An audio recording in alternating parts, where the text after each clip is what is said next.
Hello everyone and welcome to my channel Simi Chipper.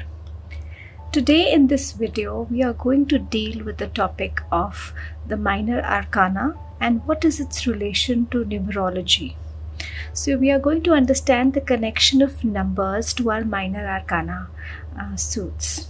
Okay, so we are basically are going to be talking about numbers and how to correlate them. Without waiting further, let's move ahead. I'm separating the cards so that we can start.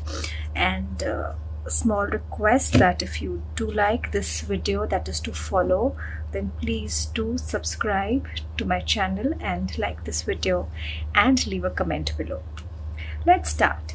Let's start with aces. Here we have our aces. Like you can see,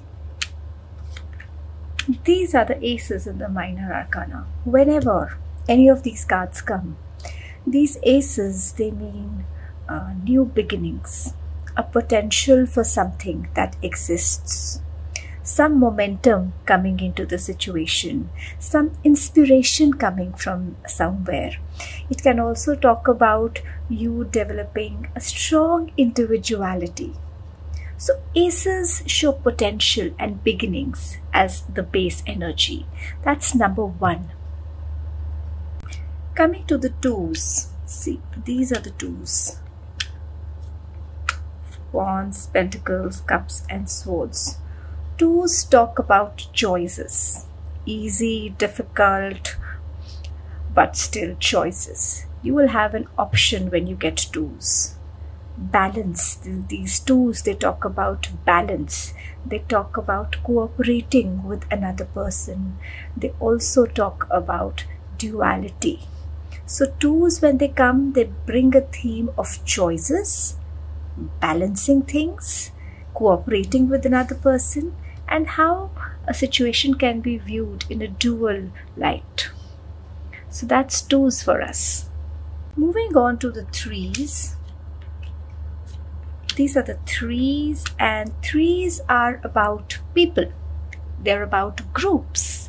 They're about, that raw energy that exists either in terms of your passions or friendships or work or even extreme emotions like heartbreak. So these talk about that raw energy instinct. They also threes talk about creativity. They talk about expressing yourself. They talk about your growth, your expansion beyond the boundaries that you ever thought you could cross. They also talk about, your development, further development. If you're doing well somewhere, you're progressing somewhere, you are growing beyond that. Okay, so threes is a very creative and abundant energy that is prospering. Looking at the fours now, these are the fours. And the fours, they talk about structure and stability. They talk about manifestation. They talk about endurance. They talk about strong foundations.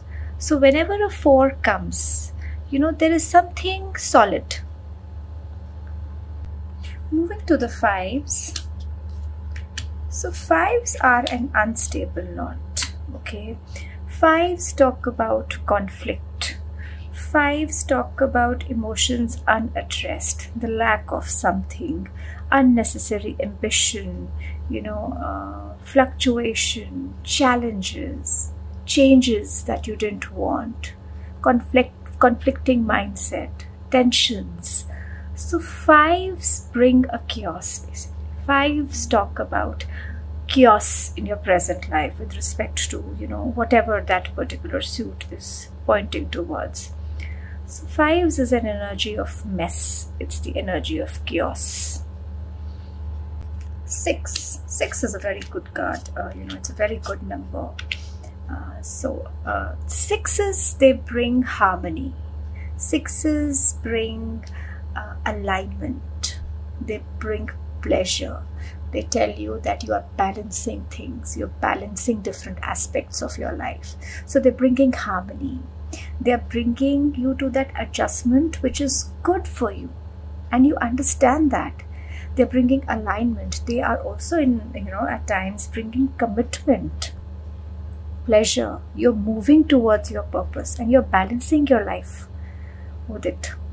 Alright, so sixes is it's a very positive card. Even in the swords, it talks about us moving from a place of displeasure to pleasure, from emotional turbulence to emotional peace. So it's good movement, it's balance, it's beautiful harmony sixes bring. Moving to the sevens. Sevens again, slightly, it's an introspective energy. You got to think. You got to investigate something further. You need to know about something more. So whenever the sevens come, you must introspect, think about it, pay attention to that thing, reflect upon it. 7 is also a very spiritual number. So somewhere the sevens will trigger you spiritually too. So sevens, if I would say one word, sevens trigger the energy of introspection into that situation. Find out more about it. Get into the details. Get into the nitty-gritties. Find out more what is there to the situation other than what you already know. That's the energy of the sevens. Coming to the eights.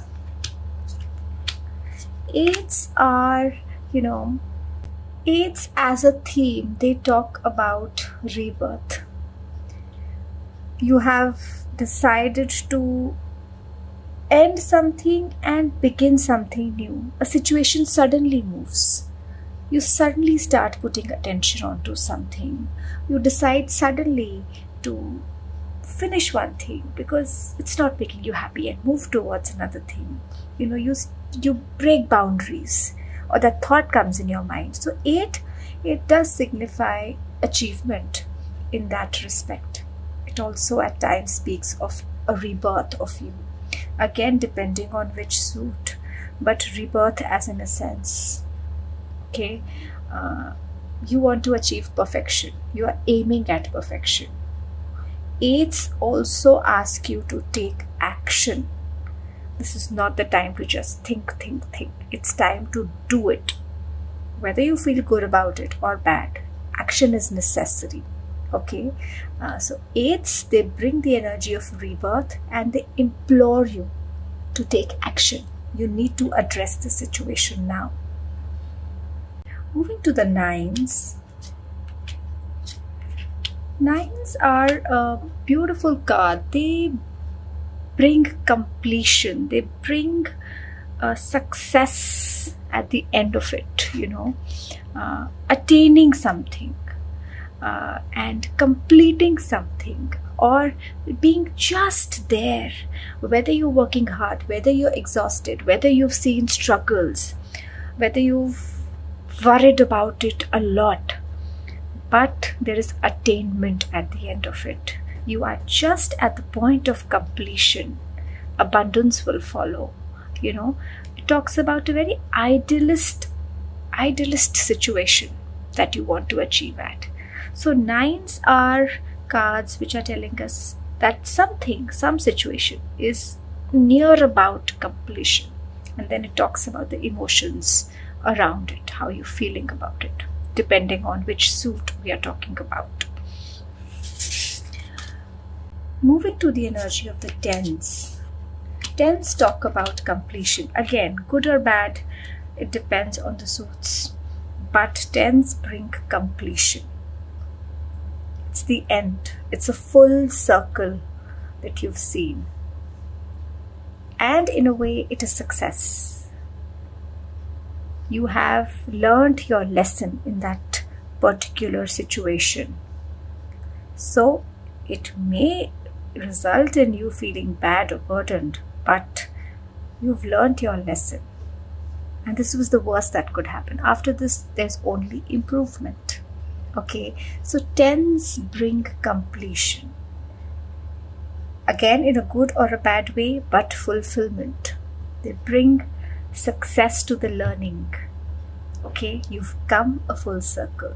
So that is the meaning of 10s. So that was our minor arcana and numerology, and I would be making another tutorial looking at each of the minor arcanas, the wands, the cups, the swords, and the pentacles separately, and then again relate these numbers to each and every card in the minor arcana. So do subscribe to the channel. You'll come to know when those videos come in, and then you will be able to relate all these numbers with the element of that arcana, and you will be surprised at the insights that you will be able to draw. Okay, so stay tuned in, do subscribe to my channel, and we'll meet soon in another video. Bye bye, take care.